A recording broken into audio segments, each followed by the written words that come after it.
So we were like, we need to put Bob somehow into the album art, because it was also really hard to create memes out of the previous album art, because it was just like these animals killing each other. So we were like, if we add Bob to the album art again, we can create memes out of him. And then we added him to the album art and started making some memes. And one night we just got the idea, we were like, what if Bob just started invading other album covers and, you know, stealing things from people and doing all kinds of crazy things? And we were like, yeah, we can just make him like, you know, his own page. And Facebook also has this new algorithm now where like the bands can like comment on each other's pages and everybody sees it, or like, and it was never like that in the past. So I saw other bands just using it to like, you know, send each other love. And we were like, no, we have to bring memes into this in some way.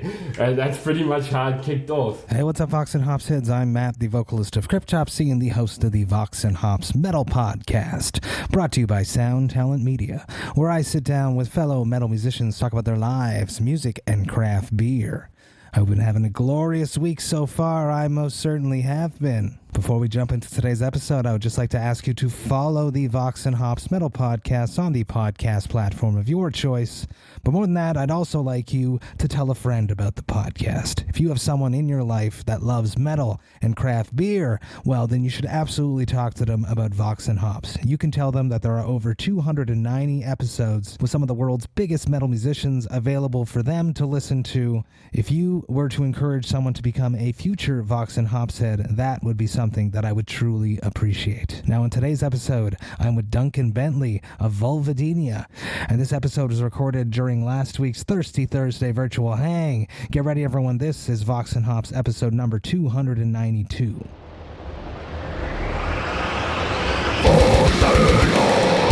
I warn you, what you are about to hear is very disturbing indeed.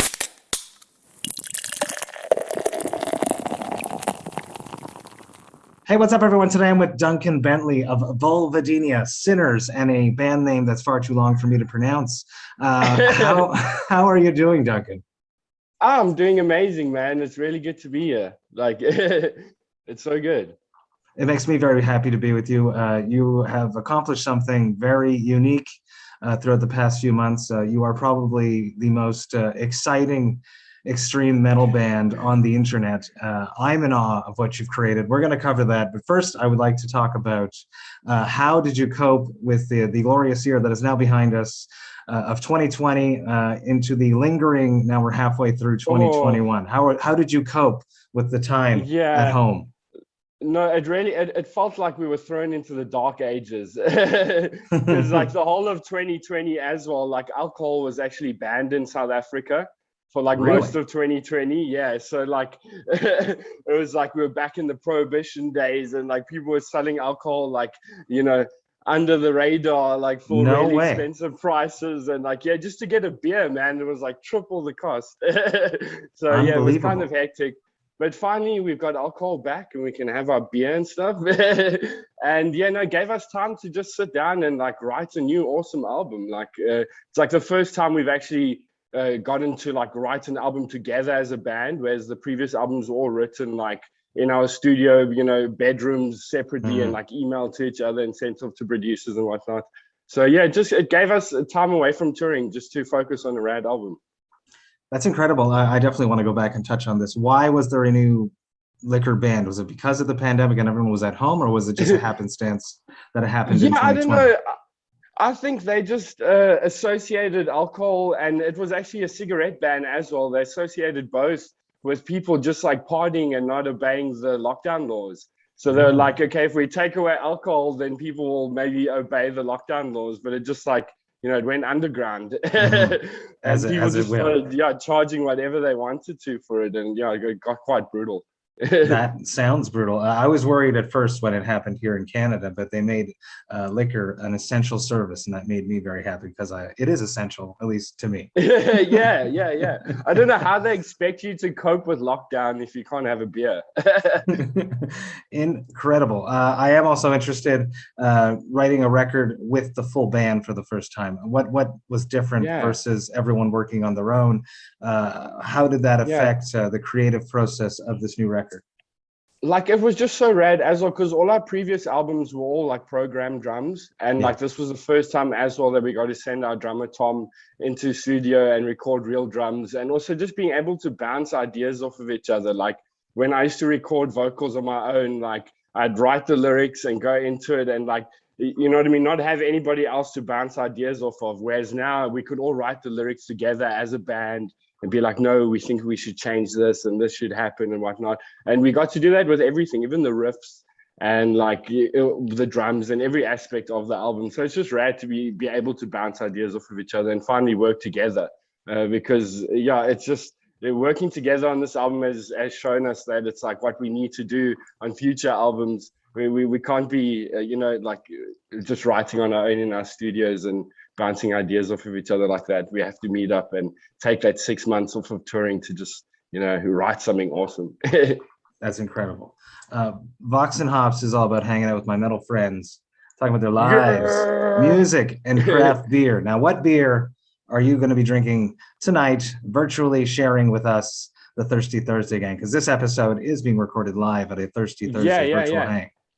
Like, okay, so I'm drinking Black Label, Carling Black Label. Jesus Christ. This is my favorite. This is my favorite local beer. Yeah, I know you get it in some other countries with different names. In Canada, but we have that beer here. Yeah, I love this one so much, dude. This is like my favorite this side. And then I've also got some Lion Lager. This is also like a South African one here.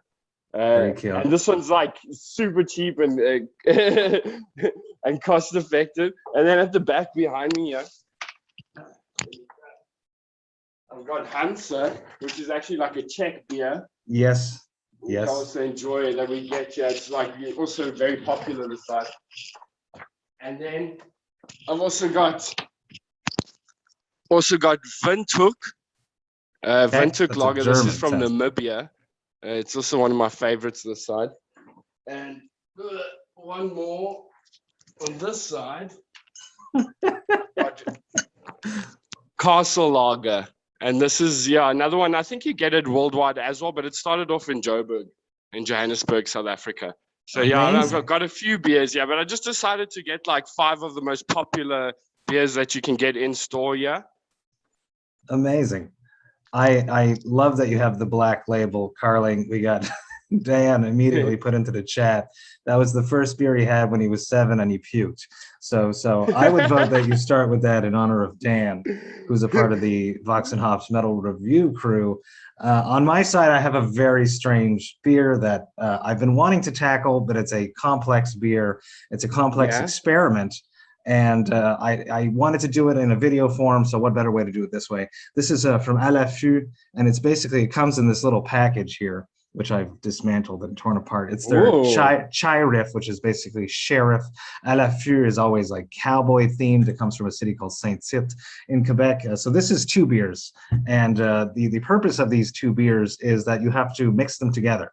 And you mix them together in the quantities that you see fit. So you can make your own blended version. So this is basically a Kriek Base. So it's a very tart brew. And it says on it, do not drink it alone. But I will, just so you guys can see my face.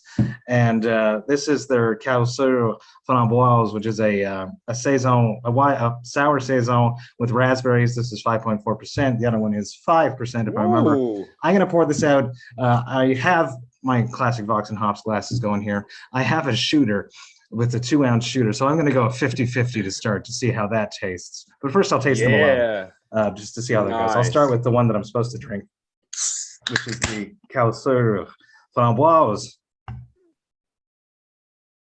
Fancy.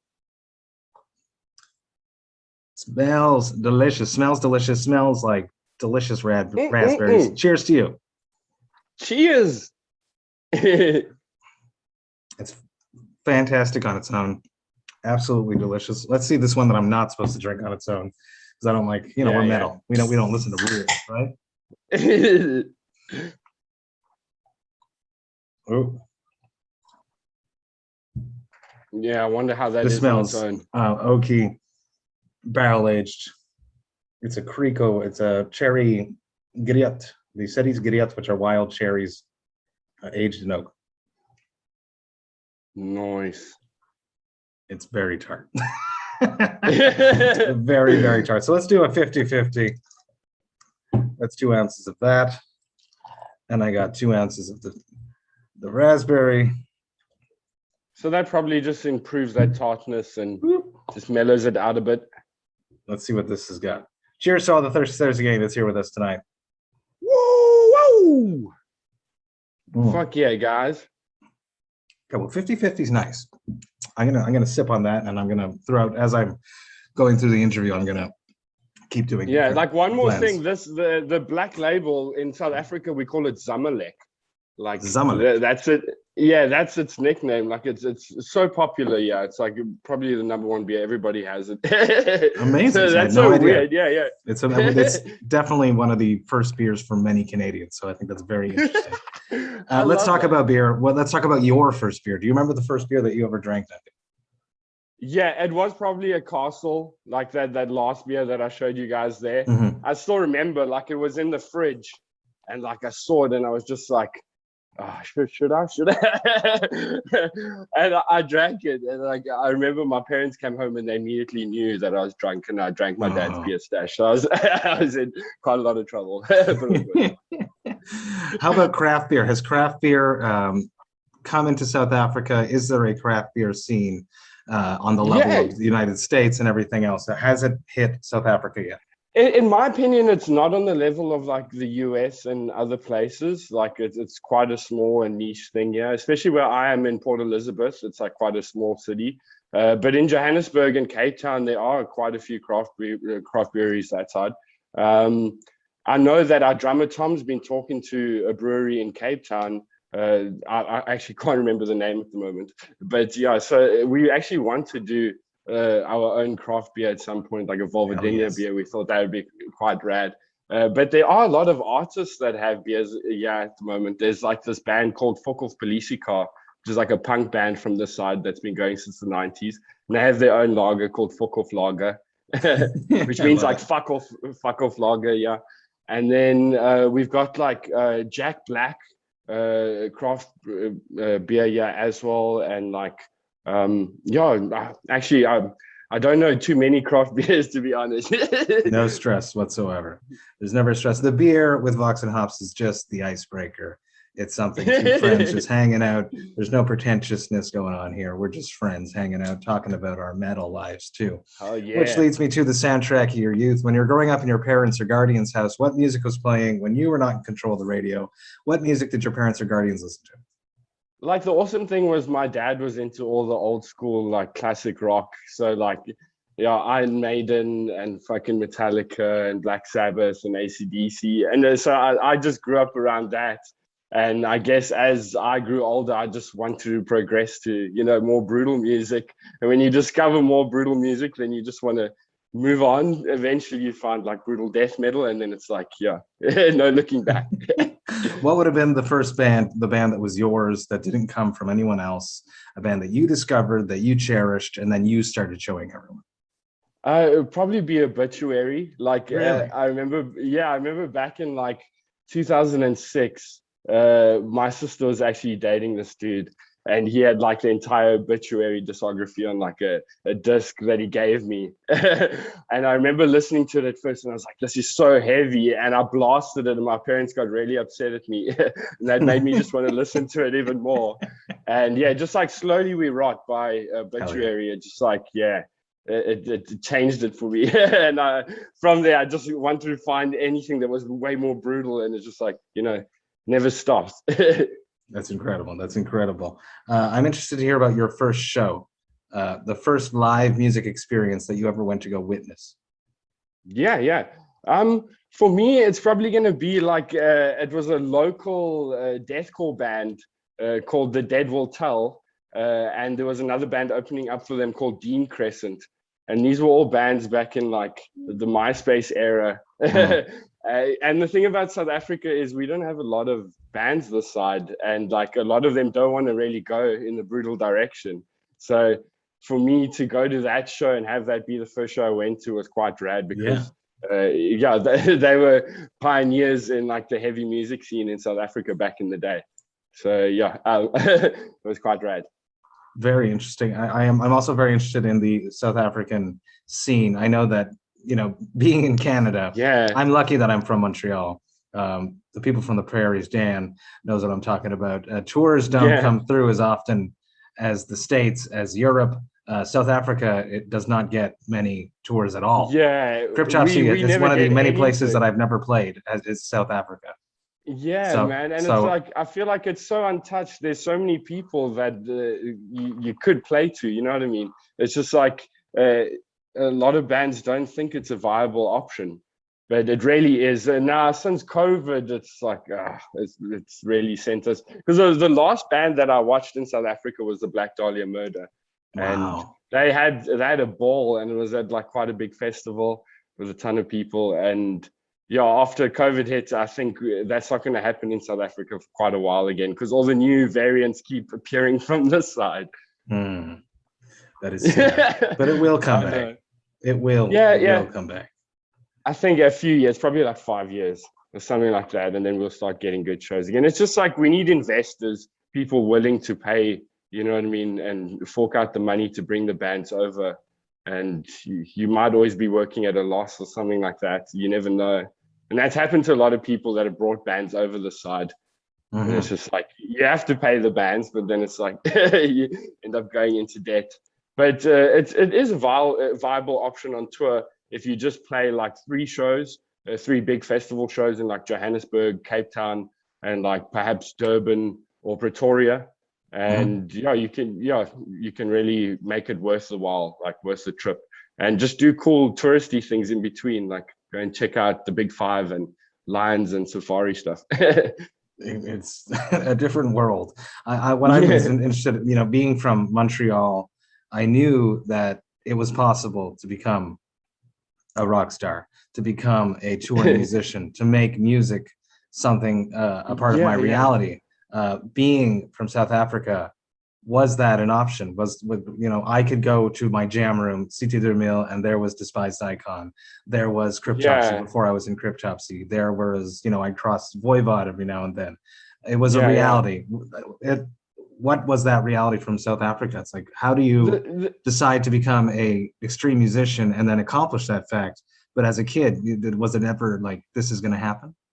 Yeah, no, the thing is with South African bands, there's so many talented musicians, and the thing is a lot of them never break through and break out of South Africa, and then they end up just, and like getting day jobs and stopping the music thing. And that was the thing with all the bands that I saw growing up and watching.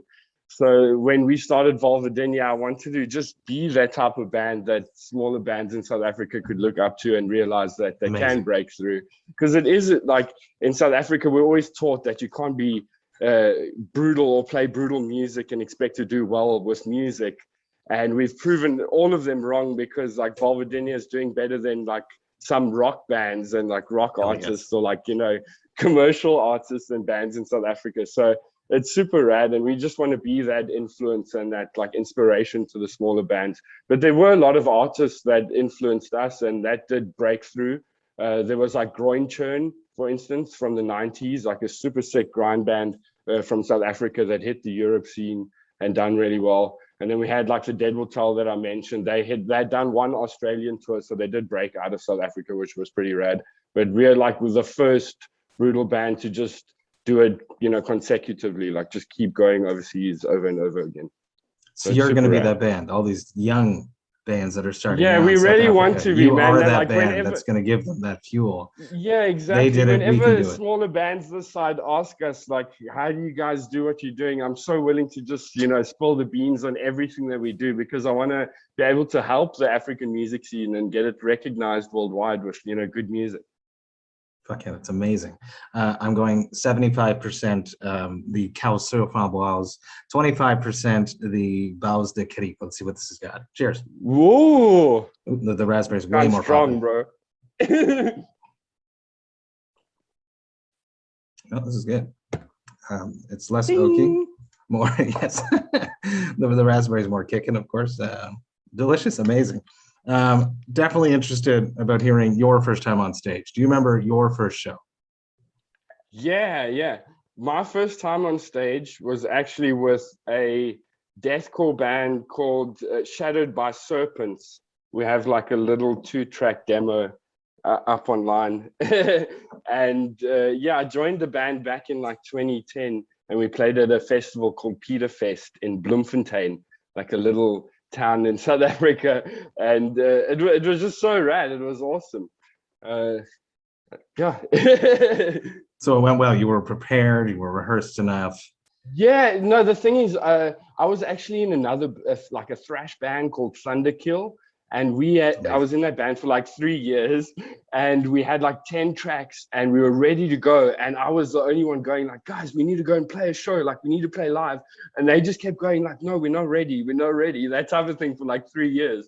So I watched that Shadowed by Serpents band live. And I remember going up to them, and it's super cringy, but like I went up to their vocalist at that time, and I was like, dude, you got to check out my vocals. And like I'd done some vocals for the guy, and he was like blown away, and he liked the vocals, weirdly enough. And like a few weeks later, they hit me up, and like the vocalist moved to bass, and they just picked me up as their new vocalist. And then I actually drove out to the show without telling the other band that I was in. And then the show got filmed and everything. And I remember straight after it got posted on Facebook and everything, the other band was just like, dude, what the fuck? You didn't tell us that you joined another band and you played a show. And I was like, you guys are waiting too long. Let's talk about vocals. Why vocals? How did you become a vocalist? Why not another instrument? How did you progress? Lots of questions all at once right there. Yeah, I started out with guitar originally, like back in like 2007 or something.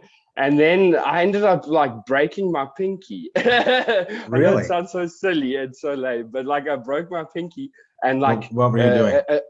I was in a pit, actually. It was a mosh pit, but my finger was already stuffed from like sports injuries and stuff like that. And I was in a pit the one day, and I remember like I grabbed some dude, and he went in the opposite direction. My finger got hooked in his t-shirt, and it just like completely got fucked up. But yeah, after that happened, the doctors were just like, no, you're going to have to go through some sort of surgery to get your finger sorted. And it's all like fucked and swollen at the moment. Yeah. And I just ended up giving up guitar because of that. And I had so many friends playing guitar, and they just progressed, you know, so much faster than I did. So I ended up giving that up. And I found out about brutal music and brutal vocals, and I started doing that, and it just took over my life. Amazing. Who would have been when discovering your vocals? What would have been that moment where it just clicked? Do you remember when something made sense to you and you unlocked? It's like getting like a secret passage in a video game. You know, you get a level up. Yeah, like for me, because I started out also with inhale vocals, and like I remember the first time. Yeah, I started out with inhales. And I'd done inhales for like 3 years, from like 2008 to like 2011. And it was after hearing like the Doom EP from Job for a Cowboy for the first time, and hearing the pick skills on there. And I think a lot of vocalists started doing pick skills because of that. So I started out with like these inhale pick squeals. And it was actually crazy. I could do like inhale high vocals and like all kinds of stuff at one point. And then I discovered exhale vocals for the first time at like a show. And I was like, no way. I couldn't believe it, because I thought all vocals were inhale. It was so silly. And after that, I started practicing exhale vocals. And I don't know, I was inspired by like a lot of the old school deathcore bands, which I started out on like deathcore, and then I moved on to death metal and like brutal death metal after that. But it's so weird, because it was like obituary. And then I found deathcore, and it was just like, I immediately became like a deathcore kid. Do you still use inhale screams now? I actually now want to start incorporating it again, because after watching like Archspire, for instance, and I've seen like Ollie, he can like vocal forever. Exactly. And it's because he can use inhales instead of breathing in. So like when you run out of breath, you just use some inhales to catch your breath again, and you can just vocal forever. Exactly. So I actually, I want to start incorporating it into our set, so I can just help with my breathing. Like if I'm hitting a part where like, damn, I need to take a breath now, just hit some inhales and then go again. Just So yeah, it's unstoppable vocal machine.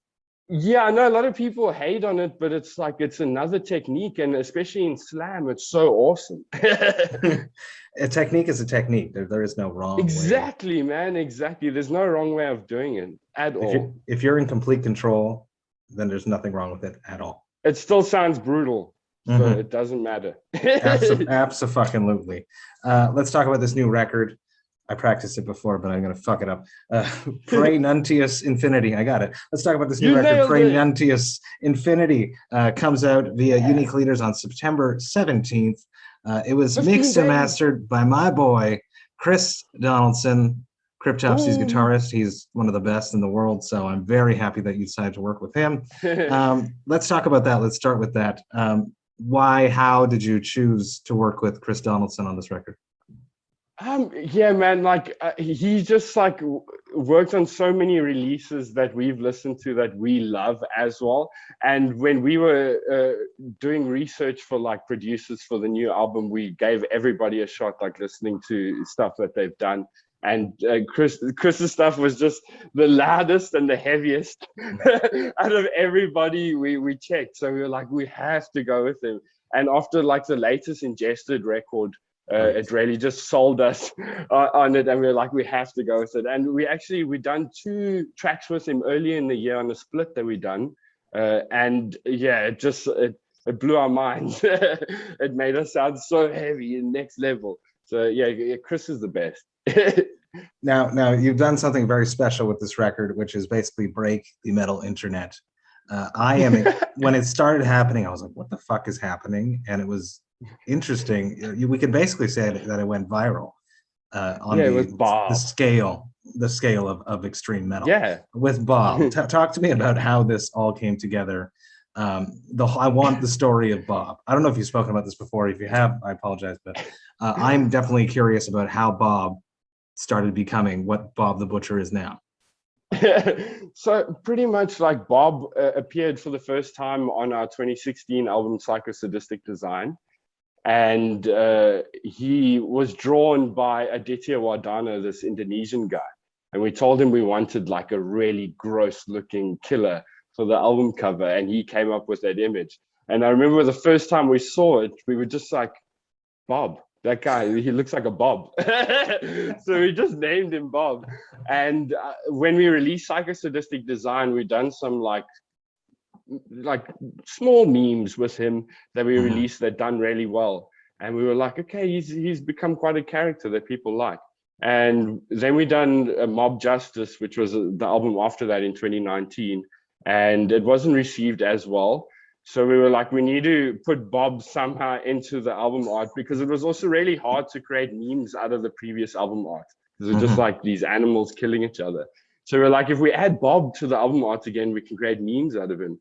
And then we added him to the album art and started making some memes. And the one night we just got the idea, we were like, what if Bob just started invading other album covers and, you know, stealing things from people and doing all kinds of crazy things? And we're like, yeah, we can just make him like, you know, his own page. And Facebook also has this new algorithm now where like, the bands can like comment on each other's pages and everybody sees it, or like, and it was never like that in the past. So I saw other bands just using it to like, you know, send each other love, and we were like, no, we have to bring memes into this in some way. And that's pretty much how it kicked off. But he's become a character of his own now, and we really like busy with the whole backstory now, and his whole life story. And we're thinking of writing an album about it and everything. So yeah, it's awesome. That is awesome. That's really incredible. I run the podcast. I know how much time goes into doing social media. I can only imagine how much time goes into running this Bob character and the memes. And, you know, you're busy with other bands as well. You got your clothing line, Crowd Kill, apparel running. I don't know. How do you do it? Man, it's become really hard at the moment because we made the Bob page, and then I also made, because now he's dating Lady D, which is like a character from Resident Evil. Mhm. So we saw there was no proper page for her, so we made a page. And now it's like the most liked page with her name. And yeah, we put them in a relationship together, and just commenting on everything, you know, on Facebook alone takes the entire day for me. I have to always be at the computer and doing things, and it has to stay relevant. So like I have to stick to new album covers that are dropping, and, you know, all kinds of things like that. So it does take a lot of time. But then I've tried to like move it onto Instagram and like YouTube and Twitter, and once you do that, it's like impossible to do anything. And I've started doing social media marketing now as a side hustle as well. Mhm. And I'm running the Slaughter to Prevail page and their social medias at the moment. And then I've also doing it for a bunch of South African bands, and just trying to bring the South African scene up with that social media presence as well. And now, since I've seen, like, when I comment on stuff as the Vulvodynia page, that summons all our followers to the post. So I've been using that to like also comment on like smaller bands from South Africa that have potential that I want people to see. So yeah, I know it's been an awesome thing. And I feel like Bob's making a lot of people smile and just making them happy during the whole COVID thing. At one point last year, I couldn't even be on Facebook because of all the negative shit that was on there. So it's just nice seeing some shit that can make people laugh once. I think it's just incredible. I think that, and I also think it's very incredible that for the love of memes, you might eventually have a side hustle of running people's socials. This could become a job for you, Yeah. you know, while on tour with other bands. I think this is actually very interesting. Yeah, no, it is. It's as a touring band, you need side hustles. You need things, because how are you going to pay rent when you're off on tour? And exactly. So like for me, I have so many different side hustles, and like social media is one of them. And then like, you know, the clothing brand, and then I've got guest features also pay a lot of the bills. And like I've been trying to do lessons, but you know, teaching vocals as well is such a hard thing. Yes. Yes. But yeah, no, you got to have side hustles. You have to if you want to do this full time. Very, very interesting. And teaching vocals is very difficult. And there are very, very talented people out there doing that, such as Extreme Vocal Institute. I'll give him a shout out right there. Yeah, literally, he's the best at teaching. Like, It's so clear. I've seen. It's so clear. Mary Z and any too. technique.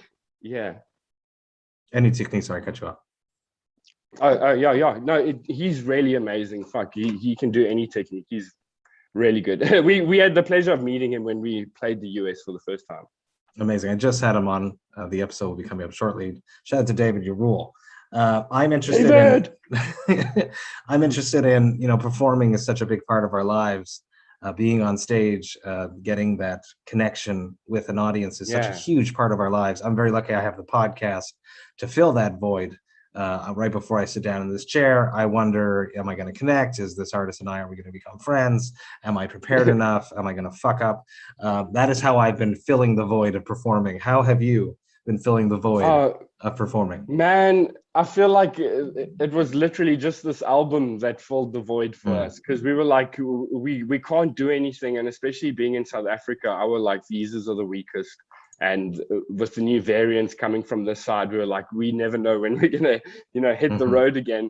So yeah, just doing the new album was that outlet, and also just catching up on new work, and like also relaxing a bit, because our touring schedule was quite hectic before COVID hit. We were constantly on tour, and you know, that takes a toll with like family life and stuff like that. So it was kind of cool to just catch up on that. But yeah, we haven't played a show since like 2019.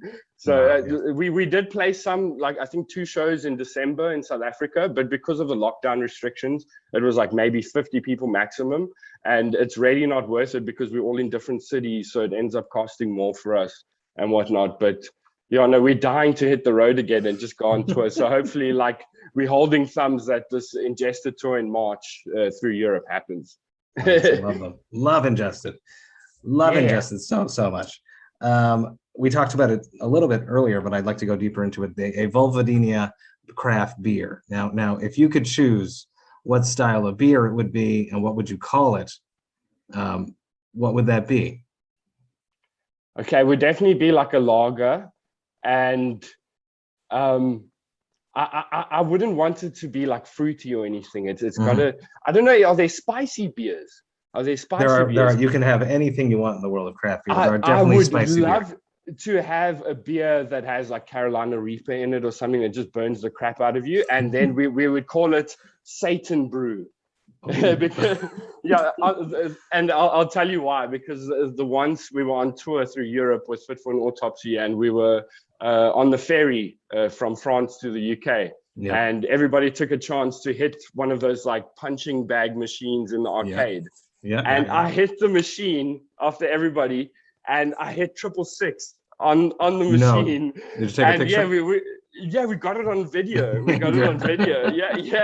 And directly after I hit it, I look at the camera and I go, Satan Brew. So like, it'd be perfect for like the name of our beer, because brew is also just such a popular term for everybody just calling their bros brew. Hey, brew. Oh, okay. So I didn't know that. Yeah, so that's why I said it, because it's like we say brew instead of bro. It's really weird, but it's funny. I did the flip flop, 75% Base de Kriek à la Fût and the Cowsure Raspberry. Let's see. It smells much more oaky right away. Still the raspberry kicking. Oh yeah. Ooh, this is good. I like it better. Much more tart. It's like a palate scraper. Delicious. If Bob could have his own beer, what style of beer would that be, and what would it be called? Oh, okay. It would probably taste like vomit, like if you had to drink beer and then vomit it back up into the cup. And it would be like Bob's Vomit Brew. Or something like that. Yeah, he drinks all of the beer and vomits it out before it gets packaged. I will ask you one last question before I turn you over to the Thirsty Thursday gang that are with us here tonight, because this is being recorded live at a Thirsty Thursday hang. It probably doesn't happen to you very often because you spend multiple hours doing social media, running a clothing line, singing in a bunch of bands, doing guest vocals, but every once in a while, and maybe tomorrow morning, it happens to everyone. What is your hangover cure? My hangover cure is like the oiliest meal possible. It has to be like an oily egg, an oily egg on like a burger, and it's just got to be greasy as fuck. Just any greasy meal is for me the best hangover cure, and a bong. Or Duncan. A new beer. Just start drinking again. That just usually on tour, that's the best hangover cure. Is just we start drinking again. That just delays the hangover and makes it much better from experience. Then you have the hangover when you get home from tour. Duncan, thank you so much for hanging out with me. I'm going to open up the floor to the Thirsty Thursday gang. We got a lot of the VOX&HOPS metal review. I'll say that again. We have a lot of the VOX&HOPS metal review crew here tonight. I don't know if any of you guys want to kick this off. Who would like to ask Duncan a question? We got Evan Welch. Go for it, Evan. Unmute yourself. You got it. Oh, am I unmuted now? Yes, sir. Good. Oh, thank Christ. Yo, what's up, Evan? How you doing, buddy? Good to you, listen, I'm a big fan of what you've been doing on social media, so I'll just put that out there. It's been very entertaining and very fantastic. And I'm a very big fan of what you got coming out. And I wanted to know real quickly, what are some other bands coming out of South Africa that we probably should know about that probably don't get enough credit? Yeah, dude, that's an awesome question, man. There's a band called Peasant that everybody should go and check out. Facing the Gallows is an awesome band. Bleeding Spawn, if you're into some brutal death metal. Displeased Disfigurement, Creating the God Form, Become the Watcher. Go and check them out. Your Cynical Sanity. We've got so many awesome bands this side that don't get a lot of recognition. But off the top of my head, those are them. And like Fuck Off Police Car. And then I know everybody knows the answer. It's always cool because obviously being part of the review crew, I'm constantly looking for those kind of bands, the bands that nobody doesn't know about. So definitely, man. Like love to hear that there's so many. Like I find it awesome that there's just all these bands out there that nobody has any idea about, but they do fantastic in their local markets. Man, it's super rad. Like Africa, especially, is such a gem and like an untouched market. We got so many awesome bands here. And the thing is, like, if people don't go out there and give those bands enough love, they just lose the ambition to carry on, and then they end up breaking up. So, like, that's happened with so many bands previously. So that's why I want to just bring all these other bands up and make sure people checks them out, because they're good and they're worth checking out. Fantastic. Keep up the good work, buddy. Thanks, bruv. Amazing. Up next, we have the host of the Beans and Breakdowns podcast. We got Grayson. Beans and Breakdowns. There you go. What's good? What's up, dude? Lekker, man. Yeah. Oh, everybody repping Gay Creeper. That's for sure. We all love Gay Creeper over here. Gay Creeper and Fuming Mouth. Everybody has those shirts. Oh yeah. Fucking okay. So the playlists that you guys have on Spotify, I love checking out band playlists on Spotify. Yeah. And y'all have that metal trap playlist. Yeah. Which I'm fucking all about some like weird horror trap shit. If you guys could collab or tour with some like horror trap, like City Morgue, horror, anything like that, what would be your number one choice?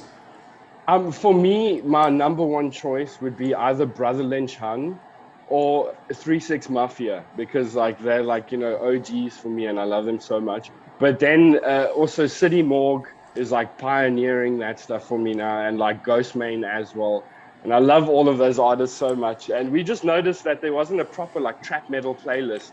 And I actually have a side project which is in the vein of trap metal called Sinners, with me and my fiance.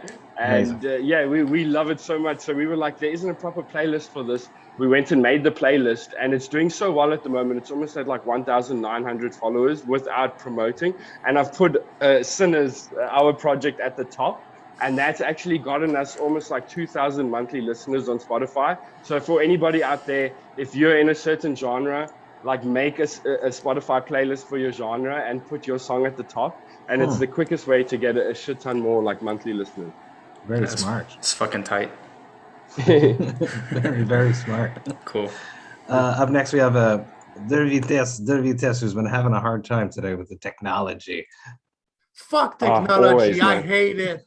I hate it so much. My computer, I don't know why, each fucking Thursday, he's like, you know what? I will give you a hell of a time. I hate it. Well, my question is like, I don't know if it was asked before, but the collab with Aborted with Wayland, Bob the Butch and Wayland, how did it come to be? Like, I don't understand. Like, I saw Bob the Butcher because my friends showed me Bob the Butcher. I was like, okay, what is this? And then Wayland appeared from nowhere. I'm like, why?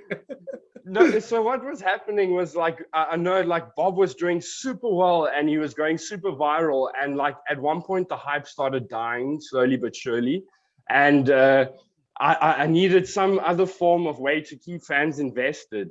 And like I said, I'm friends with Bradley, who like runs a lot of the socials for a lot of bands, and he works with the Bradley on their socials. Yeah, Bradley. And he just let me know, like, dude, I want to do like a similar thing with Wayland. And I was like, yeah, we could get up to all kinds of antics with Bob.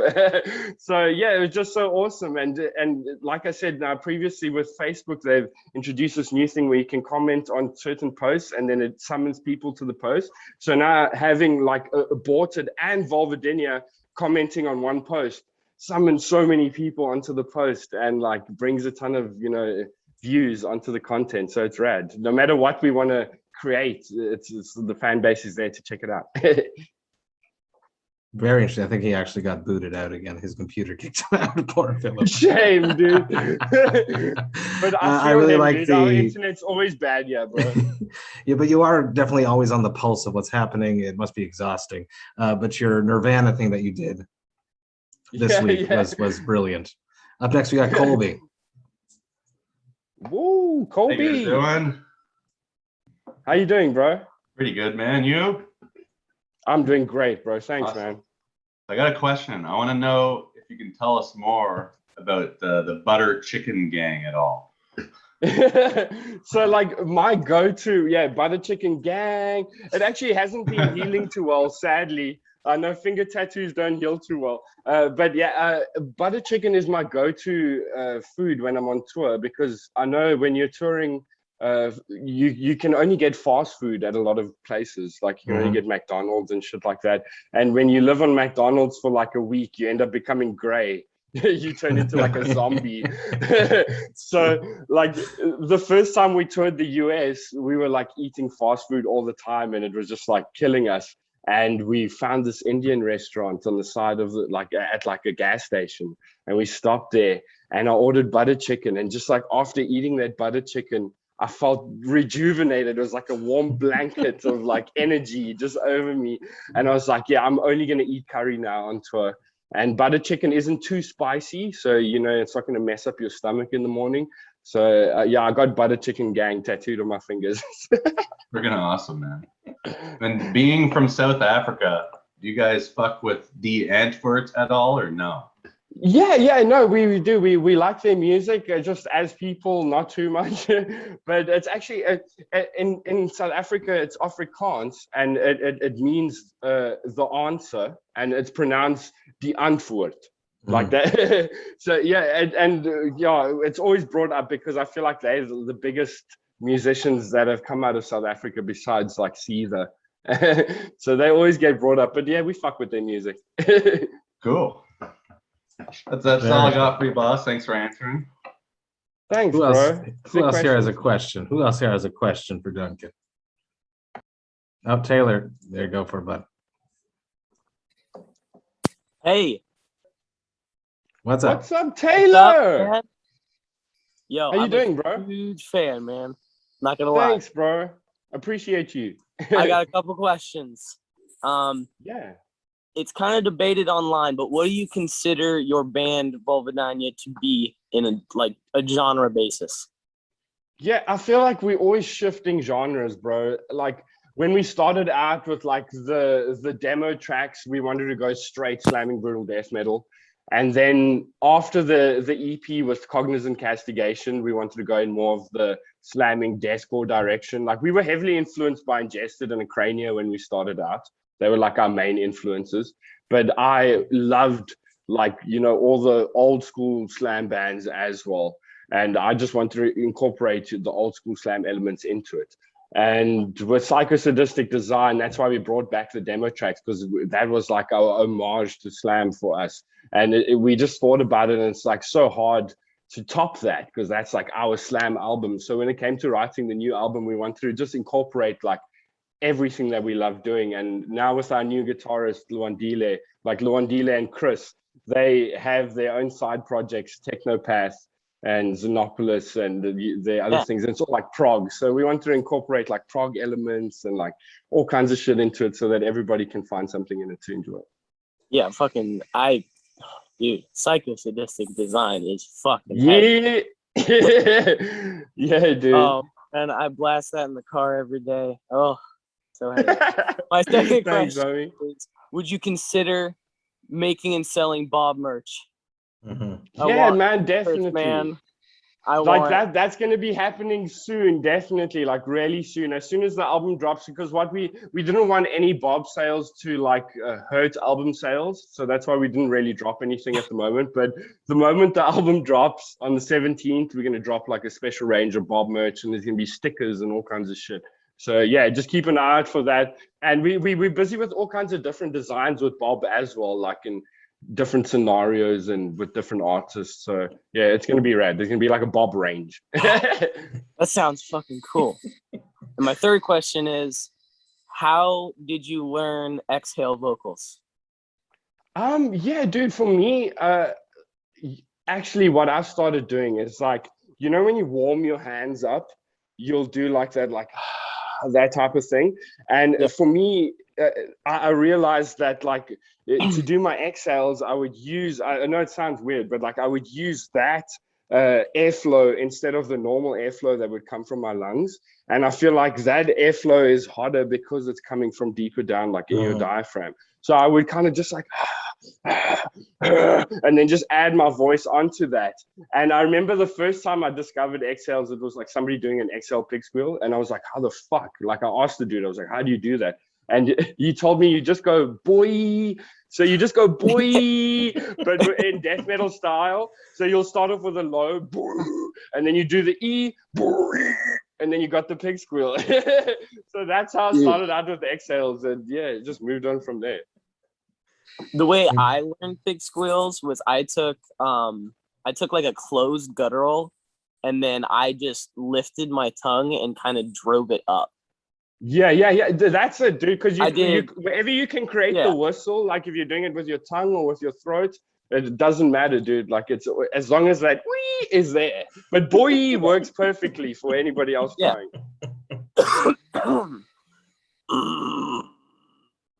Yeah, boy. Very hard to scream on Zoom. I've tried it many times. There's like a compressor or something. I'm entirely, my life is set that I got to talk with you today, man. Thank you so much, man. I appreciate you, bro. It means the world to me. Thanks, bro. That makes me very happy to hear that. Rock on, dude. I love all your fucking shit. All of it. Thanks, Taylor. Amazing. Up next, we have Evan Welch from the Whispers from the Void podcast. Hey, it's me again. Yo, Evan. Hey, I just have to say real quick, Taylor and you, like Taylor just looks like a young you. What's up with that? My son. He looks like a young version of Duncan. That's funny. Have you ever thought about expanding, like having another band in another genre, like say doom metal or something like that? Yeah, like I've definitely thought about it. Like I know before Vulvodynia started, I had millions of bands. Like I was just trying everything I could, like throwing as much shit at the wall until something sticks. And Vulvodynia kicked off and done well. And then I done like Harvest Misery, for instance, and it was like an album that I really like pumped shit into, and it didn't do that well. So it made me realize like I'd rather spend time on like the projects that are already doing well and make music for those. But like, I'd love to do something in like a different vein. But if I did, it would probably be covers and stuff like that, because finding a whole new band for a different genre is always such a nightmare. Well, I feel like nowadays there's so many talented bands that are just one guy. You know what I mean? The way with programming and things like that. Like, I feel like you definitely have the voice and the talent. You could definitely do something of your own and just have programmed things. And I need that, but when it comes to gear and like fucking sound engineering, all kinds of shit like that, I'm terrible. I'm the worst at it out of every member in the band, and everybody in the band is so good at it. Like they all have studios and like record other bands and stuff, and then I just like mention shit and everybody's like, oh, Duncan.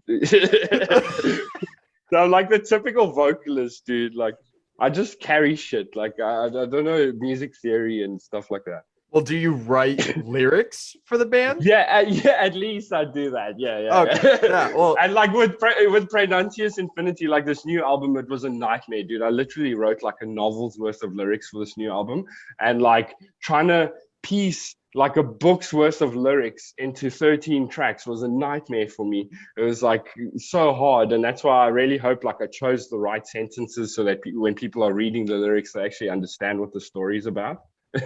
real quick, what's your mindset when you're doing that, when you're writing those lyrics? Oh man, I just trying to escape, like, and just like with this new album, we were heavily influenced by like sci-fi horror and stuff like that. So I went and watched tons of sci-fi horror movies and stuff, and every movie I'd watch, I'd be like, oh, find some idea or something in the movie that I'm like, this is perfect. You watch like Lake Placid 3. Like Anaconda versus Crocodile or some shit. Sharknado, just Sharknado in space. Yeah. We just like with this new album, we watched like a lot of like War of the Worlds and like Mars Attacks, and like just like we were also going for like cheesy sci-fi horror as well. And with those 2 new music videos we done, we just wanted that to like show like just B grade funny horror, bad effects and shit. That's awesome. Fantastic. Amazing. Up next, we have Evan's partner from Whispers from the Void podcast, Philip. Yeah, I got a hard time. Right now. My fucking computer. You moved over to a new device. Yes. Yo, like now my name is De Vitesse Hate Tech. I hate technology.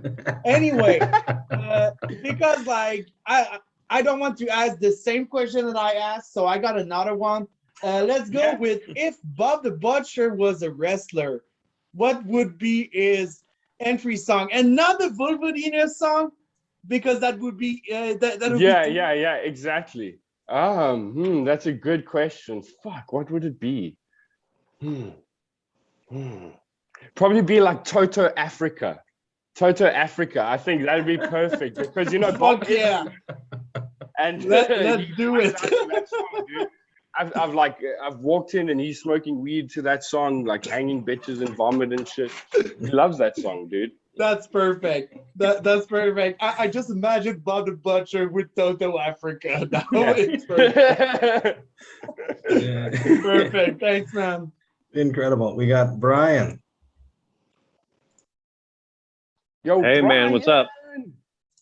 What's up? Hey, how you doing?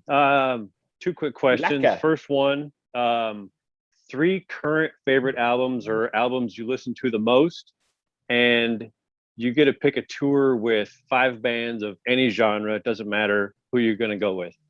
Yeah. Okay. Oh, that's sick. The top 3 albums, like the new Mental Cruelty album, A Hill to Die Upon, like that is fucking amazing. I've had that on repeat, and it's so underrated. Like it really flew under the radar this year. Yeah, that's a good one for sure.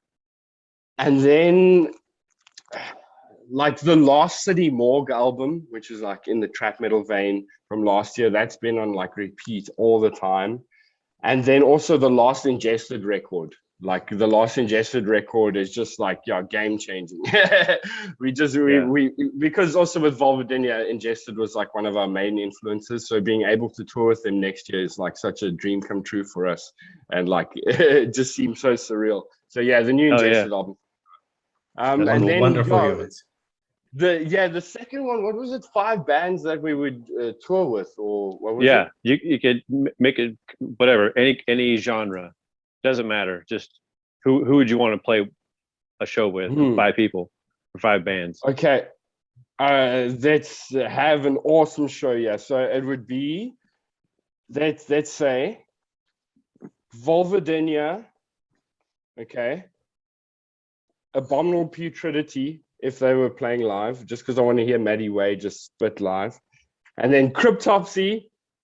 And then it would be Analepsy, because they're like one of my favorite slam bands, and I know they're super underrated. And lastly would be Stillbirth. Also like really good friends of ours from Germany. They looked after us on our first European tour, and like every tour we've ever done with them has been amazing. So yeah, those 5 bands would be amazing. It would be brutal as fuck. Oh yeah, yes, that's awesome. Amazing. Up next, we have the metal architect himself, Jerry Monk. He curates the Brutal Awakenings playlists for Vox and Hops. He writes reviews for the review crew. Jerry, what do you got for Duncan? Oh yeah. What's up, guys? What's up? Not much, man. Not much. We were talking earlier about having to work with Chris Donaldson on writing the record, and I know probably with the massive time difference, would maybe down the road doing production in-house, kind of like some of those other younger bands like Brandon the Sacrifice, Shadow of Intent, where they keep everything in-house and keep the costs down and can tour a little bit better. Yeah, like what we've actually been talking to Chris, and like for the next album we do, we actually wanted to fly Chris out to South Africa. Yes. and have him record the album with us here, and just oversee everything that happens in the album. And like, man, that would be such an amazing idea to have a Cryptopsy tour around that. Please, that'd and be just amazing. have him down, because I mean we're already flying him down, so why not just have that? It would help with costs and things, and then you guys can just see safari stuff. Be fucking insane. But yeah, no, we're really planning. We'd love to just take it to the next level, either fly Chris down here or fly up to Chris and record with him in studio, and just because we've realized that having everybody together, including the producer, just takes the album to the next level, because having the ideas bounce off of everybody is like the best. Absolutely. Agree. And you and Chris in a vocal booth, working with Chris is like no one else. It's just the best experience you can ever imagine. Man, I'd love it so much. I'd love it. Like our drummer Tom recorded, he was like the engineer now when I was recording vocals for this album, and he was super hard on me. But it was awesome, like finally having that, because I know recording on your own, you don't have somebody to push you and be like, hey, redo that take, and those type of things. So yeah, it's awesome, and I want that. Chris is hard in the nicest way possible. Yeah, exactly. It's because he wants the album to do well. So yeah, it's love. It's tough love. Evan is back with another question.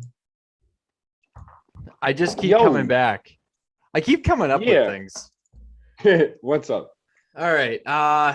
Let's see.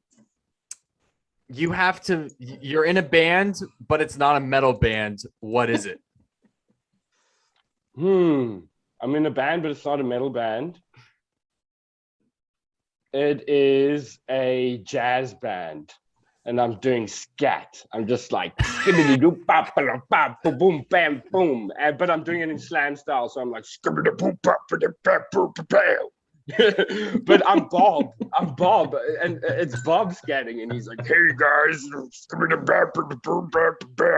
yeah, so that's it. That's the answer to that question.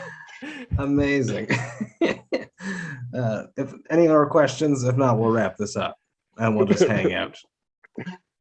I'll stop recording. Let's wrap this up. Duncan, thank you so much for taking the time hanging out with me, the Thirsty Thursday gang. I gotta give a shout out to Murray Fitzpatrick for hooking me up with a VOX&HOPS baseball jersey. You guys have probably been seeing these circulate. Murray's been sending a bunch of these really cool baseball jerseys, hockey jerseys to metal musicians. Very, very cool of Murray to do that, and I really appreciate it. Everyone get ready. It's coming. September 17th, Unique Leaders is releasing Praenuntius Infiniti. I'm stoked about it. You guys should be too. Duncan, thank you so much. Thirsty Thursday gang. I'm going to unmute you all. Let's make some freaking noise. I can do this. Pals. Thanks. Make some noise. Unmute yourselves. Give Duncan a proper send off.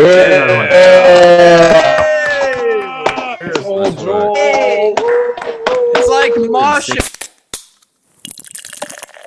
Hey, thank you all so much for listening right to the end. You know that I love and appreciate that. Man, was this ever a very, very fun Thirsty Thursday virtual hang.